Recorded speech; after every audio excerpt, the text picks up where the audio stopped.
very much, Ms. Sinha. And now I'd like to invite Professor Dr. Balveer Tomar, the Chairman and Chancellor, NIMS University, for a special address. Ladies and gentlemen, please put your hands together and welcome him.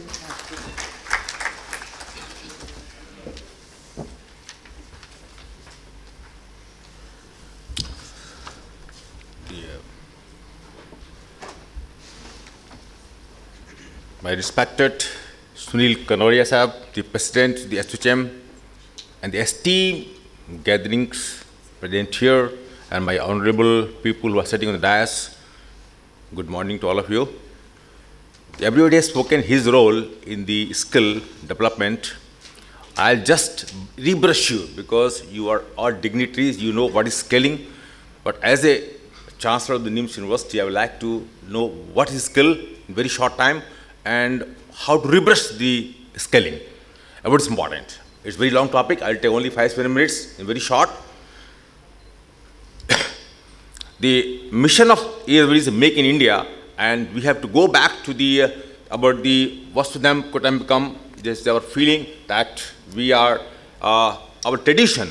How will they that we will make jointly all the work together, and India is the strongest nation in the world center. This is our main aim of the Make in India. For this, we have to select the Modi's mantra, and I'll make example of the Gujarat. Everybody knows the Gujarat is the most setting and good stage in development. How they did it? They did it with the help of, you can say, by improving more of their government ITIs, more Kaushal Vardhan Kendra, and more vocational training center. So this was the main thing by which our Modi Sahab did in Gujarat, and I think this will be the exact example for the whole of the country. I will put 5 people have spoken, then we Indians have great potential. We can think of the people of India, they have sent the Mars, and with the world record, first time we succeeded, and for people to know that the cost of per kilometer of this Mars equipment of the India is only 5.77 rupees per kilometer. I think it is cheaper than what auto rickshaw charge. So this is what India is. We can say, as people have told, the graduate when we speak is a falsy or fancy name for unemployment. People require after degree the work need. To avoid this situation, what as a Chancellor of NIMS University I prefer that we must improve the efficiency and effectiveness, and for this, regenerate the skilled workforces to make India a powerful house of the talent. This is the main aim of all the universities, including BRs. Just I'll take few minutes. People always talk of the GDP and SDI. Go through in USA, you can say the USA has the top GDP and India comes on 10th on GDP level. Once we talk of HDI, you see the US goes on 5th and India goes on 135. And what to talk of China, the China is on 2nd on GDP, once we talk of China on HDI is going 91. Brazil is on maybe a 6th position here in GDP, 6-7, but it trickled down very low at 79 on HDI. So there is a link between GDP and HDI, but it does not mean that one should increase GDP. If we increase HDI, that will automatically increase GDP. What I like to increase here and to submit to people that if we are talking of the foreign investment pouring in, if we only pour the foreign investment in the country, that will increase our GDP. But same time, we not increase our HDI. And this is the main scene of the China, which has got a lot of the GDP increase, but no HDI. So I'll say, and this gap can only be filled up by the skilled population. So our Indian role is that make skilled population, so it will increase HDI and in turn the GDP. The realignment is very important for the making the potent pathway of country's development, and I'll say there are the 6 arms of the realignment. One is the competencies, second awareness, third experience, fourth is knowledge, creativity and training. And this realigning our skill will reach a most developed nation, most developed country, and this alignment leads the aligned people discover, they will design and ultimately they will operate, and then there further realignment is needed. So it is a continuous process for alignment. As people had told already, that our people in India have you can see these people are from Nobel Prize winners from Indian soil. So India has a skill. What we require skilling. So remapping our competency, which is a potent pathway for successful leading to what we Modi's called Make in India, and we say now Skilled Bharat. Again, the short, everybody knows EGD, HDI and GDP. If I told by increasing GDP, we are not increasing the SDI. And if we are increasing the SDI, we are in turn reading GDP. So our sole aim should be increase SDI, and that only can be done only by the skill-based education. And if we increase SDI, this will increase the political, social, spiritual, physical, natural and financial development. So our sole aim is the skill development of the country. Again, हमारा नारा है साक्षर भारत. यहाँ मैं add करना चाहूँगा कि साक्षर भारत में हम लिटरेसी स्कूल एजुकेशन पढ़ाते हैं, but we must add the skill education. If we add skill education in साक्षर भारत हमारे नारे में, what we'll made skilled Bharat. And this has to be added. This is my recommendation. To become self-reliant is the goal of education, and therefore, reliance of remapping of skills and competencies will make India perfect. And for this, what we require? Right staff, right role. We require capable skills, competency, and this will generate a very, very effective workforce to our country, and this will lead the world, not only India.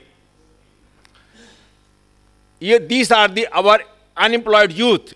You see, at data of 2012 says that about 30% youth are unemployed, and 20% youth are ineffective. If you add them, they are 50%. So I can say that in our youth, 50% youth, they are not potent. Only our idea is if we make these youth make skilled, we can achieve a miracle in the country's development. Just again taking to China and India, you see our India has a major chunk of this population of youth in 2010 as compared to more in China. But China is having more GDP. And China is having more population but less youth population. If I take this thing on 2040, which is our target, India will still have the more youth, maximum youth as compared to China. At that time, China has more old people. So what I'll tell you, that if this youth of 25 to 35 will be skilled from now, and in our mission of 2040, we will be the strongest nation in the worldwide. So two questions pop up rightly. How do we educate our students at school level, especially in secondary and senior secondary stage? And do schools succeed in preparing students towards tertiary level learning? I say no. Here, if you do the youth survey, they say 34% people, they say what we have done in the past, I like to same. 40% they say only I would like to have faster degree. But the 42% youth still say that they want to become the self-paced people. So people want.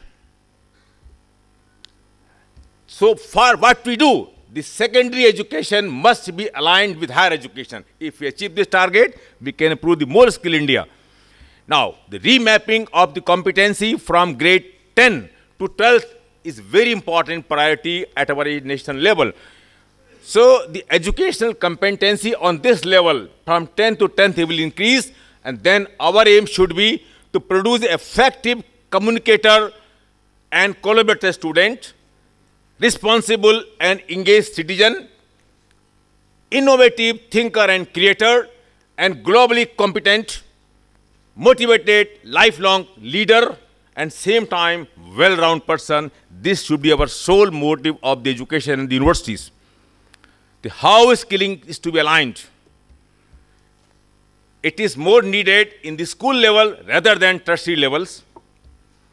Institutions and parents should contribute and collaborate jointly. College institutions should design module-based programs and certificates, diploma, undergraduate level, and universities should focus more on the postgraduate level educations.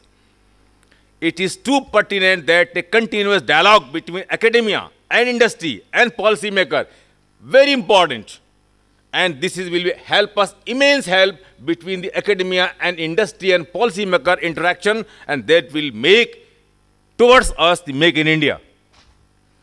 So now, if we are the Make in India, I'll say that once we are making Make India, our abhiyan हम जारी कर रहे हैं, उसमें what we say, the messenger is more important than the message. Message is Make in India, but I'll say messenger is more important.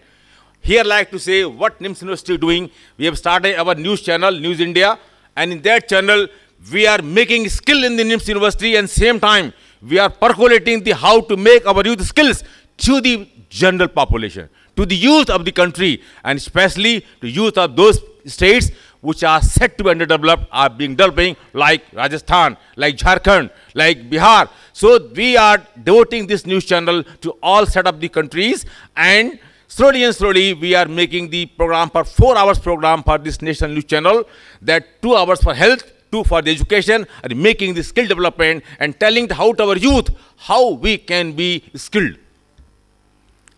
And this is here comes some sort of distance education making reality. And with this, our news channel, we are stimulating the applied sciences, computer sciences, library sciences, and management, and some of the paramedical courses. And it is not only affecting our country, but also affecting our impact of the country abroad also. You can see we are making our impact onto the abroad, African countries and the developed countries. In our NIMS University, what we are doing? We are doing, and like we are also very important role, every student, engineering student being taught on renewable energy, hydrogen and the hydride-based home cooker for domestic applications, and the green energy initiatives, and the double maker of the machines by which we can have the wind energy plus solar energy, remote sensing street lights, hydropower plants, rainwater investing, and by this, a different means the NIMS University is producing the skilled human resources. Now, conclusion. There is an unprecedented demand for and great diversification in higher education, as well as an increased awareness of its vital importance for socio-cultural and economic development and for building the future, for which the younger generation will need to be equipped with new skills, knowledge, and ideas. And the conclusion is that we have dire need to have a commission, joint commission, to map which is the millennium education plan of our country, and all contemporary issues that could make us shine well in this too. So what should be our aim? We will like to produce this youth which should have the innovative teaching, technology, and the partnership. If we put this thing in our youth, we can have a skilled youth, and in turn we'll have the Skill India and Make in India. So, coming to the end, if we do everything, anything with our heart, and I'm very sure with our heart, if we do things, if heart will beat, our heart will beat, maybe skilling, maybe anything, and we can be achieved on the height of Everest. This is my wish and NIMS University's wish, and thank you very much for your kind patience. Thank you very much.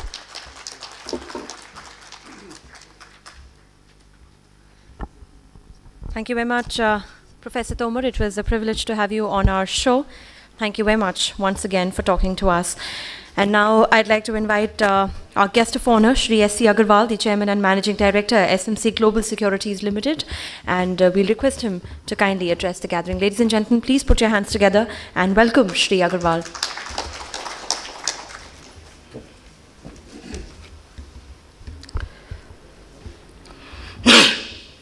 Shri Sunil Kone